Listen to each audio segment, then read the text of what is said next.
Gloria Trevi era un huracán. La joven regia sacudió la modorra de los 80 y 90 con una actitud desenfadada, aparentemente transgresora, que cautivaba a todos. Sus cientos de miles de seguidores abarrotaban conciertos y acababan con sus discos. Figuras del medio intelectual le ofrecían loas y elogios desmedidos. No solo quería ser presidenta de México, sino que parecía que podría intentarlo con cierta seriedad. La fama la envolvió tanto y tan rápido como la infamia se hizo presente en su vida. Luego se descubrió que estaba en el centro de un escándalo de corrupción de menores junto con su pareja, el productor Sergio Andrade. Tuvieron una hija que falleció en Brasil, donde fueron detenidos y encarcelados. Luego ella regresó sola a México a terminar su proceso judicial desde prisión. Qué mejor material que este para que una dramaturga como Sabina Berman reconstruyera, sin juicios morales, la vida real de ese fenómeno pop. Del guión de Berman surgió Gloria, la película que se estrenó simultáneamente en 1000 salas de cine en México, pero antes tuvo que enfrentar la furia y las demandas legales de Gloria Trevi, quien buscó impedir la filmación primero y la exhibición después de la nada edulcorada cinta. Esta es la historia detrás de todo el embrollo en el que un tapete verde de algodón, jugó un papel increíble. Un tapete verde de algodón de diseñador. La escritora Sabina Berman no da crédito a lo que escucha. El tapete de estambre verde, repite Gloria Treviño Sabina, la dramaturga, la novelista, está a punto de estallar. ¿Qué diablos, Gloria? ¿El tapete verde existe o vas a negar que existe? No lo niego, le responde Gloria a la escritora. Entonces, explícate por Dios. ¿Estás demandándome porque escribí sobre un tapete verde que existe en casa de tu suegra? Entonces, el esposo de Gloria, Armando, tercia, según contará Sabina, muchos años después. Es que escribiste sobre el tapete verde que existe, sí, pero escribiste de él con dolo. No puede creer lo que oye. Sabina no atina a procesar las palabras que escucha. Un tapete verde de algodón. Un tapete verde. La tiene ahí, encerrada en unas oficinas de Los Ángeles, rodeada de abogados con una demanda en su contra. ¿Con dolo? Alza la voz furiosa. Armando, veme a los ojos. ¿Escribí sobre un tapete verde con dolo?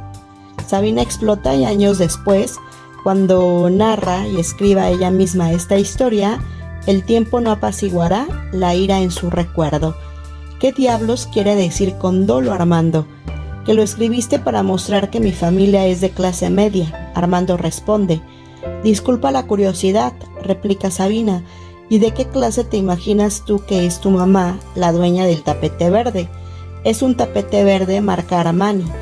El asombro y el estupor se han apoderado de Sabina Berman. Yo escribí sobre el tapete verde de estambre sin agregar ningún adjetivo, ni uno, ni bonito, ni feo, ni nada. Pruébame el dolo, Armando. Armando no pudo probar un dolo inexistente, pero tiempo después Sabina ajustará cuentas a través de un libro con él, con el tapete, pues porque por su culpa la película Gloria, en la que se narra, sin endulzar, la vida de la cantante mexicana, tardó años en ser filmada. Un tapete verde de algodón, un tapete verde, logró que el guión de Sabina Berman permaneciera congelado por años. El tapete verde de la suegra de Gloria Trevi. Gloria Trevi no quería esa escena en la pantalla, tampoco la otra ni esa más. No deseaba que su idea de la película sobre su vida quedara manchada por imágenes que ella aborrecía, por más que correspondieran a la verdad. Por eso no quería que los asistentes a las salas de cine se asomaran al pequeñísimo departamento de una unidad popular ubicada en las afueras de Río de Janeiro, Brasil, en cuya reducida sala Sergio Andrade, rodeado de jovencitas con sus respectivos bebés, adoctrina a la menor de edad Karina para que regrese a México y explique cómo es que accedió voluntariamente a tener relaciones y después a tener el hijo del otrora poderoso productor musical. A Gloria Trevi no le complacía que los espectadores vieran la escena en la que acata la orden de Sergio, que le impide ir a la recámara y amamantar a su hija de pocos meses de nacida, ni que conociera el control que Sergio ejerce y ella acepta sobre cosas tan elementales como atender y vigilar a su bebé, ni que gracias a esa sumisión y luego de un forcejeo de minutos no pudo hacer nada para evitar la muerte por asfixia de su hija Ana Dalai. Tampoco deseaba compartir con los asistentes al cine la escena en la que Francisco Moura Belo, delegado de la Policía Federal de Brasil y director de la cárcel Papuda, ubicada en Brasilia, y a la que la Trevi, María Raquel Portillo, Mari Boquitas y Sergio Andrade fueron trasladados después de su captura en Río de Janeiro en enero del 2000. Le exige tener relaciones a cambio de que ella pudiera ver y visitar a Sergio en su celda. La compositora y cantante regiomontana, que de la noche a la mañana, con el apoyo y bajo la dirección de Sergio Andrade, colocó en la cima de las listas de popularidad musical de México y América Latina canciones como Doctor Psiquiatra, Pelo Suelto y Con los Ojos Cerrados, entre muchas otras, también se opuso a que en la película se le mostrara como cómplice voluntaria o involuntaria de Andrade en la creación de ese harén constituido por niñas menores de edad cuyos padres se acercaron al productor con la esperanza de que las convirtiera en estrellas como a Gloria Trevi. Ese fue el origen de las dos demandas con las que la controvertida cantante mexicana más popular de los años 80 y 90 y que según un estudio de la UNAM logró ingresar en las taquillas $80 millones, le diría la propia Gloria a Sabina Berman, intentó frenar sin éxito la filmación primero y la exhibición después de la cinta Gloria, estrenada en México el primer día del año 2015 de manera simultánea en 1000 salas de cine. Gloria fue dirigida por el debutante cineasta suizo Christian Keller, que logró conformar un impresionante equipo creativo. Barry Osborne, productor de El Señor de los Anillos y la nueva versión de El Gran Gatsby, la guionista, dramaturga y novelista mexicana Sabina Berman, el mexicano Matías Ehrenberg, productor de Sexo, Pudor y Lágrimas, Patricia Rommel, editora de la cinta La vida de los otros, y como diseñador sonoro a Matías Barberis, el mismo de La Jaula de Oro.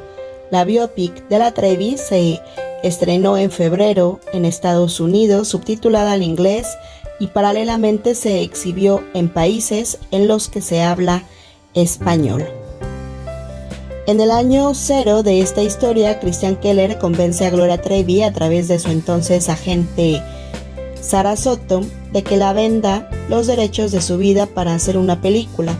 Ella accede y se los vende por $250,000, que por cierto el cineasta suizo empieza a pagar en abonos. En los sucesivos contratos, 2 al menos, se estipula que el futuro cineasta adquiere los derechos de la vida de Gloria Trevi a perpetuidad, pero en otra cláusula se señala que los perdería si no se empezaba la filmación antes del 1 de diciembre de 2013, cosa que finalmente sí sucedió. Pero volvamos al 2004.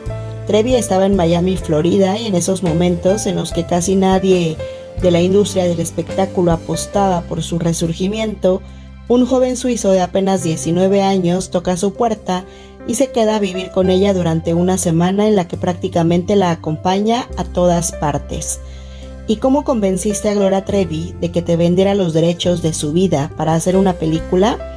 Le dije 2 cosas que eran y aún son fundamentales, que para mí el corazón de la trama era una historia humana, una historia de amor, no un escándalo, y también que arroparía al filme con el mejor equipo creativo que pudiera reunir para hacer una película de gran calidad.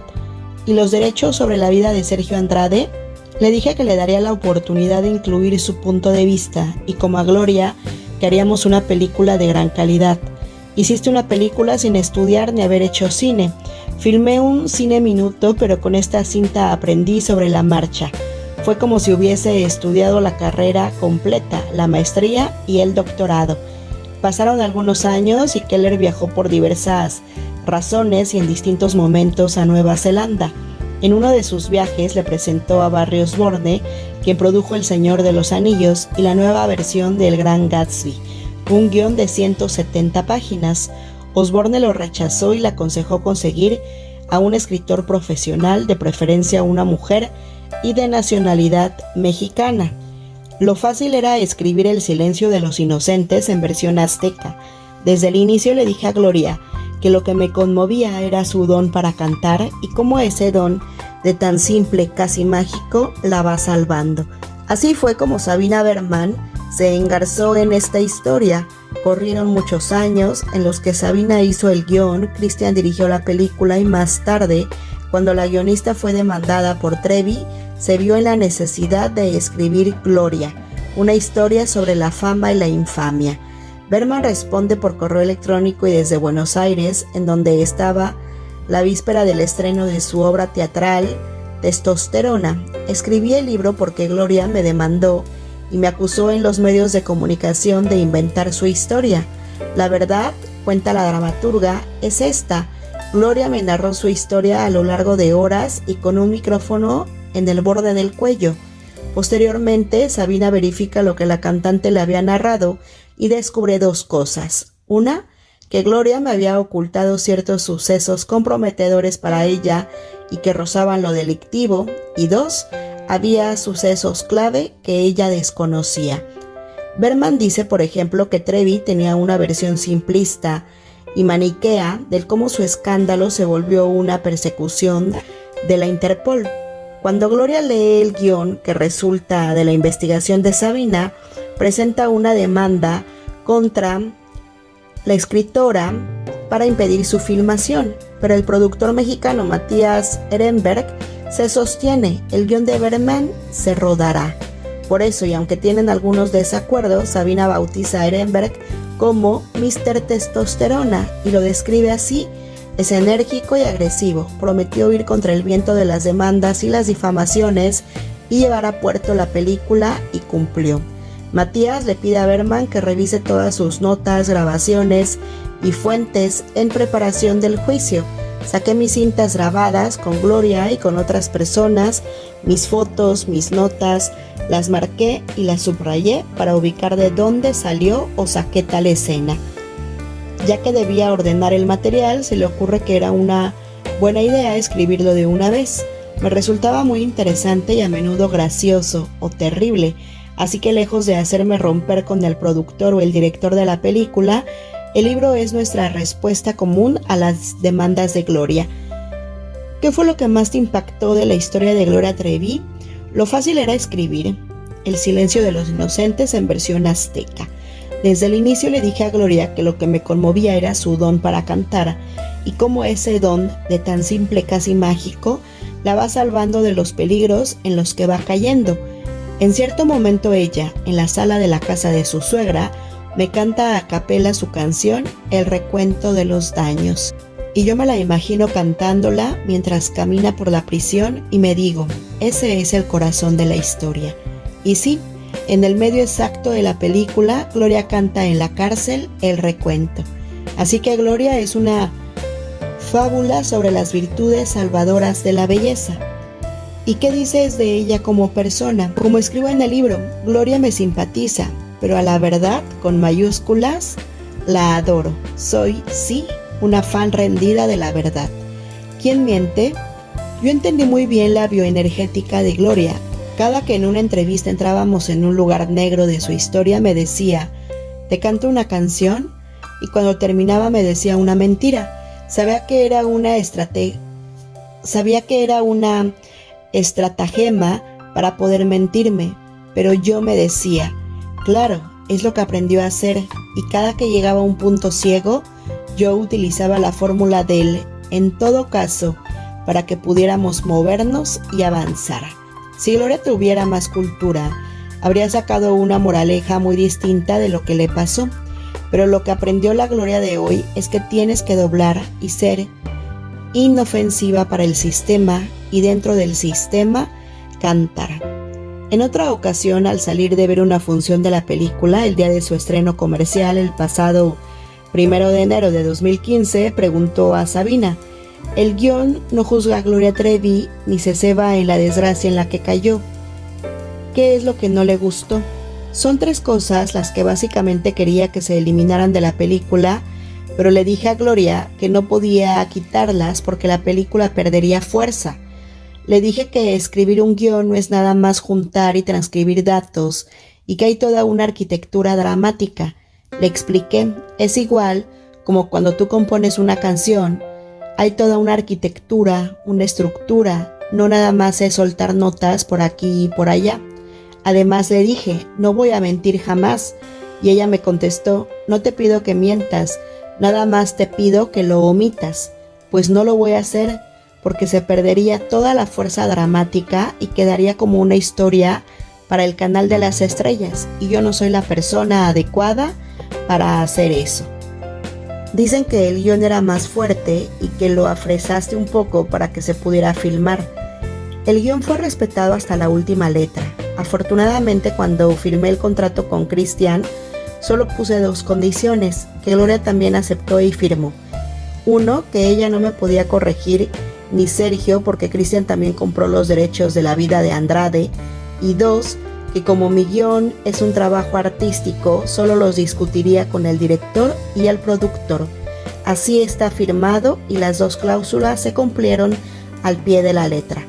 Lo que sí tuve que hacer fue compactar la historia porque solo tenía 1 hora con 40 minutos para contarla. Entonces, en un departamentito en Nueva York, me encerré 8 horas al día durante un mes a cortar y cortar las 50 hojas que le sobraban al guión, y el problema estaba en las canciones, pues ocupaban un chorro de tiempo, pero no las podía eliminar porque sin ellas no se entendía la historia. Leo en voz alta a mi interlocutora el par de páginas del libro Gloria, una historia sobre la fama y la infamia, en las que Sabina afirma que transcribió a su guión el relato tal como se lo hizo Gloria a Cristian, el director. Es una de las escenas más dramáticas de la cinta. Gloria, en el camastro de su celda en Brasilia y vuelta contra la pared, se corta las venas de la muñeca con la minúscula navaja que había desprendido de un rastrillo desechable. Cecilia Soto, ex candidata a la presidencia de México en 1994 y ex embajadora de México en Brasil entre 2001 y 2006, periodo que parcialmente coincidió con el encarcelamiento de Gloria Trevi en ese país, escucha el episodio y desde Hermosillo, Sonora, lo cuenta del siguiente modo. Mi deber como embajadora era estar al pendiente de que sus derechos humanos se respetaran y nos preocupaba que estuvieran en peligro cuando otros presos se amotinaban. Mi cónsul, Ramiro Wong, los visitaba semanalmente a Gloria, Mari Boquitas y Sergio Andrade. Los entrevistaba y les llevaba objetos de higiene personal u otra cosa que necesitaran. En ninguno de sus reportes menciona que Gloria Trevi intentara suicidarse. Tampoco las autoridades carcelarias ni médicas de Brasil, con las que había comunicación constante, registraron un hecho de esa naturaleza. Yo me hubiera enterado. Por el contrario, la ex embajadora considera que Gloria tiene una gran resiliencia, esa capacidad humana para sobreponerse a periodos límite de gran dolor emocional y a situaciones adversas. Cecilia Soto encuentra que la artista es su propia y perfecta agente de marketing y que actúa como si estuviera de manera permanente en una campaña de relaciones públicas. Va todavía más allá. Gloria Trevi tiene una deuda enorme con las mujeres de México.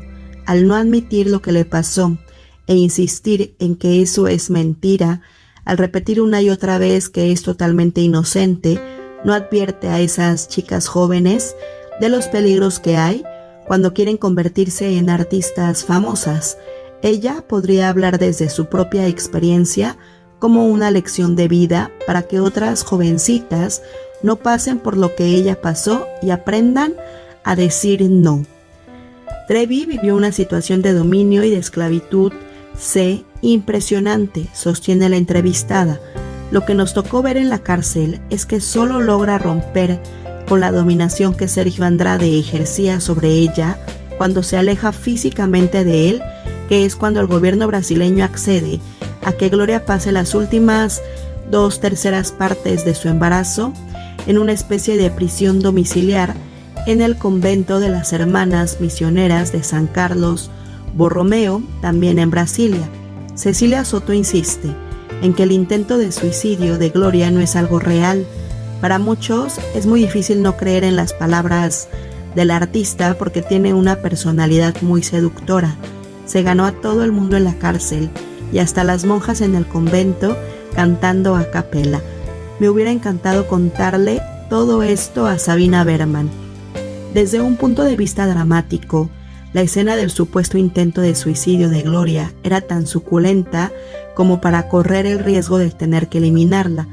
Sabina Berman reportó o verificó ese episodio. La escritora contestó a MX que en ese momento no se acordaba, que tendría que revisar sus notas y transcripciones, más de 500 páginas subrayadas y marcadas, para dar una respuesta certera. Christian Keller tiene ahora 29 años, es rubio y de tez muy blanca. Al terminar la función de estreno de Gloria, estaba absolutamente friqueado por la manera en que se oyó su película en la sala. De manera frenética marcaba distintos números desde su celular. ¿Cuál es el problema? ¿Qué te ha molestado tanto? No escuché el sonido en todas las bocinas, como estaba previsto. El sonido era uno de los elementos más importantes en cualquier película, pero en esta es todavía más importante. Trabajamos muy duro para conseguir que los conciertos y las interpretaciones de Gloria se sintieran reales, que el espectador estuviera ahí escuchando los conciertos. Por eso me molesta mucho que el sonido no se escuche bien. En algún momento de esta odisea, Gloria nos dijo a Sabina y a mí: si quieren conocer mi historia, solo fíjense en las letras de mis canciones. Soy un libro abierto. Y eso es cierto. En las letras de las canciones que estaba escribiendo, hablaba de lo que estaba sintiendo y experimentando en su vida. Sabina y yo siempre quisimos llevar eso a la película, contar la historia a través de las canciones y permitir que las personas sintieran lo que Gloria estaba sintiendo. Te han definido como un debutante cineasta suizo, pero ¿quién es Christian Keller? ¿Un hombre rico que se la pasó viajando por el mundo de un lugar a otro para hacer su película?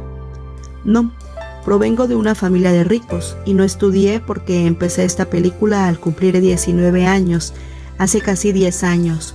En realidad tenía poco dinero y fue un enorme reto lograr lo que me propuse. En una ocasión tuve que acampar durante casi 6 meses frente a las oficinas de los abogados de Gloria en McAllen, Texas, para que ella nos firmara otra vez cuando nos demandó, y casi bajé 35 kilos porque no tenía suficiente dinero para comer. Soy programador en sistemas de cómputo y trabajé como freelance programando desde México para tener algo de dinero. Me interesa la física, aunque no sé si algún día me dedique a estudiarla. ¿En ese tiempo aprendiste español? No lo hablo con la desenvoltura que quisiera. La mayoría del tiempo dirigí a los actores en inglés, porque todos hablan inglés. El idioma nunca fue un problema y pienso que por eso me pude enfocar más en la interpretación de los actores. Obviamente yo entendía lo que estaban diciendo porque me aprendí el guión de corazón. Ojeo y releo la edición de Gato Pardo, correspondiente a julio-agosto de 2009, para solicitar a Guillermo Osorno, entonces director editorial de la revista, sus impresiones sobre una sesión fotográfica que, según recuerda, le pareció extrañísima. Le pedimos a uno de los hermanos Montiel Klimt que hiciera los retratos. Yo no fui a la sesión, pero me contaron que Trevi estaba completamente apagada y que solo se encendía un poco cuando se prendían las luces de los reflectores. Fue una gran desilusión para los fans que trabajaban en la revista, recuerda Osorno, que esperaban pasar una tarde íntima con una estrella encendida. El peinado y el maquillaje también le parecieron extraños al editor, porque hicieron ver a la Trevi mayor de lo que era, así que cuando vio las fotos todo le pareció contrahecho. Yo hubiera querido a una Trevi más atrevida y sexy, no a una señora guapa como aparece en las fotos. Años más tarde, cuando vi Hecho en México, el documental sobre la música mexicana, donde la Trevi tiene una breve aparición, me daba de topes porque allí sí se refleja la personalidad que a mí me hubiera gustado retratar en la revista, pero no se pudo. Y uno, como editor, debe aprender a lidiar con sus frustraciones y publicar el mejor material posible, dadas las circunstancias. Osorno encargó esa serie fotográfica para que acompañaran al texto de Sabina Berman, que lleva por nombre Opciones para armar la historia de Gloria. Había un riesgo grande al escoger a Gloria Trevi como portada de la revista, pues siempre pesará sobre ella la acusación de abuso de menores. Cuando la elegimos para la portada, Trevi estaba experimentando una especie de renacimiento. Acababa de sacar su nuevo disco que tenía la canción Todos me miran, una especie de himno transexual, lo que era de nuevo muy interesante.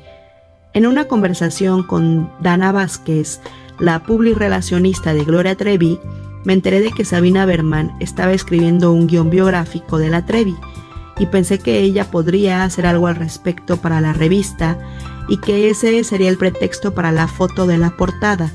El escrito de Sabina me pareció realmente bueno. Además, nadie estaba más cercano que ella a la Trevi ni conocía mejor la historia, pues Trevi no estaba hablando con la prensa.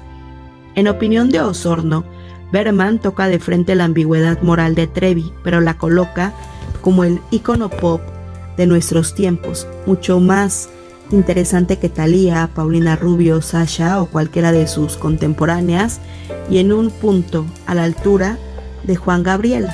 El ex editor de Gato Pardo admite que algunas mujeres de la editorial lo criticaron por darle foro a la Trevi, pero cuando leyó el texto le pareció, afirma, redondo. Sobre todo me gustó el intercambio que tiene la autora con su sobrina, que dice mucho de cómo se percibe a Trevi ahora. Este es el párrafo del texto de Sabina al que Guillermo Osorno se refiere. Me susurra mi sobrina Francine, de 11 años, alumna de la Escuela de Niñas Bien, el Regina. Gloria Trevi me vuela los sesos. Repito que me lo susurra al oído y es para que no lo oiga su mamá, que ya le advirtió que está mal ser fan de esa señora, la Trevi. Y ese texto de 10 páginas con fotos incluidas se convirtió en un verdadero dolor de cabeza para Sabina Berman y los productores de la película Gloria, porque a partir de él, la Gloria de carne y hueso supo que aparte de las 15 horas de conversaciones grabadas entre ella y la guionista, Berman había hablado con Sergio Andrade, por lo que contra sus deseos, en la película se abordaría el lado oscuro de la vida de esa chava que llegó a representar a la juventud mexicana en sus afanes de una rebeldía liberadora. El otro enojo de la Trevi radicó en el hecho de que la escritora también entrevistó a Patti Chapoy y a Laura Suárez, las periodistas de espectáculos que tanto daño le causaron al artista, según sus propias aseveraciones. A Gloria poco le importó que Berman la pusiera a la altura de figuras de la canción popular mexicana como Armando Manzanero y Juan Gabriel, o que la comparara con la actriz italiana Gina Lollobrigida en su mejor época, ni que escribiera en su texto que un ingeniero de sonido de los Miracle Sound Studios en Los Ángeles, California, le hubiera contado que en 20 años solo 2 cantantes habían grabado un disco impecable, es decir, en una toma, sin un solo hierro en cada canción: Tina Turner y Gloria Trevi. Tampoco importó que Berman afirmara que la Trevi consiguió lo más difícil para cualquiera en aquel México de finales de los 80, ser creíble, ni que la describiera en 2008 como una artista en plenitud del control de su talento que logra escalar nuevamente la cima más alta. Gloria anhelaba dar vuelta a la hoja de su pasado, pero que su historia fuese contada como la de la Cenicienta en versión de Walt Disney, sin que se mencionara a Sergio Andrade y como si ella siempre hubiera sido una artista bien portada. Pero debido a que todas las afirmaciones publicadas en el reportaje de Gato Pardo eran verídicas, no pudieron ser refutadas. Fue entonces cuando el equipo de abogados de Gloria Trevi y Armando Gómez Martínez, actual esposo de la cantante, un empresario al que conoció cuando ella todavía estaba en la prisión de Chihuahua y él visitaba a unos amigos, se agarró de la descripción de un tapete verde en el reportaje de Sabina para demandarla por dolo. La demanda no prosperó, pero sí provocó que la película se retrasara algunos años, ya que Sabina se propuso desde el inicio escribir un guión creíble y que aclarara las cosas, tal como se lo pidió Gloria, y para lograrlo, la guionista entrelazó dos historias. La A, la fama, giras y presentaciones exitosas, saturación de palenques y estadios, ventas masivas de discos y calendarios, y la B, la infamia, el harén de Sergio Andrade, el maltrato psicológico, el abuso C y la corrupción de menores. Y así se queda, a lo largo de toda la película, A y B, fama e infamia, corren en paralelo. Jorge Ayala Blanco es sin duda el decano de los críticos de cine en México y uno de los docentes más respetados en su campo. A partir del día en que publicó su primera crítica cinematográfica, no ha pasado una semana en la que no analice alguna película a lo largo de más de 50 años. Desde el año 2000 no publica en ningún periódico o revista críticas de cine mexicano porque las reserva como material inédito para los libros que año con año se van sumando a su peculiar diccionario de críticas cinematográficas. La película Gloria quedará integrada en la letra M. Sin embargo, Ayala Blanco accede a dar a los lectores de MX sus primeras impresiones sobre el filme. Me sorprendió porque yo esperaba una película totalmente frívola y babosa, y es cualquier cosa menos eso. Dentro de las biopics que ahora están de moda en México, es lo más serio que se ha hecho.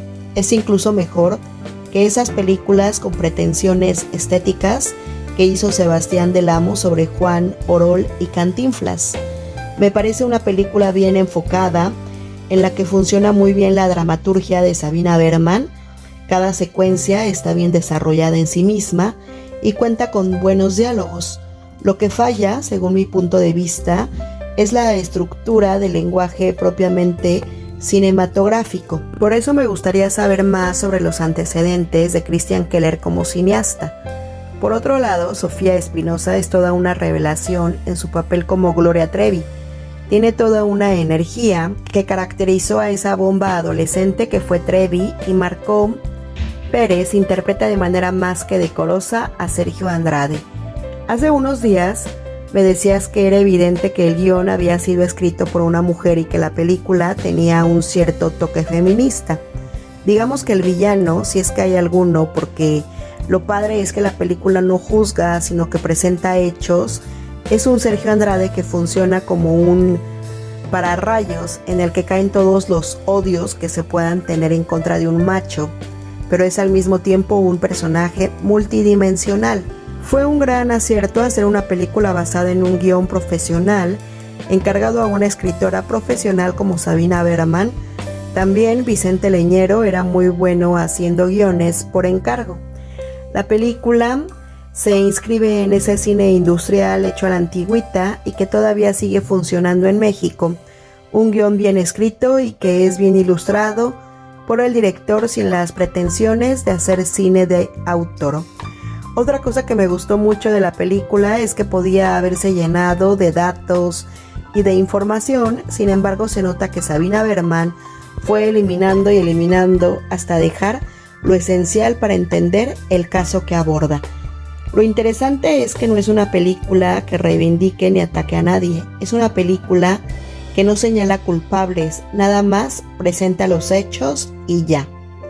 Sabina Berman se retrata a sí misma sentada en una biblioteca con su libreto de tapas negras, escribiendo algunos apuntes para una conferencia que debe dictar en una universidad gringa.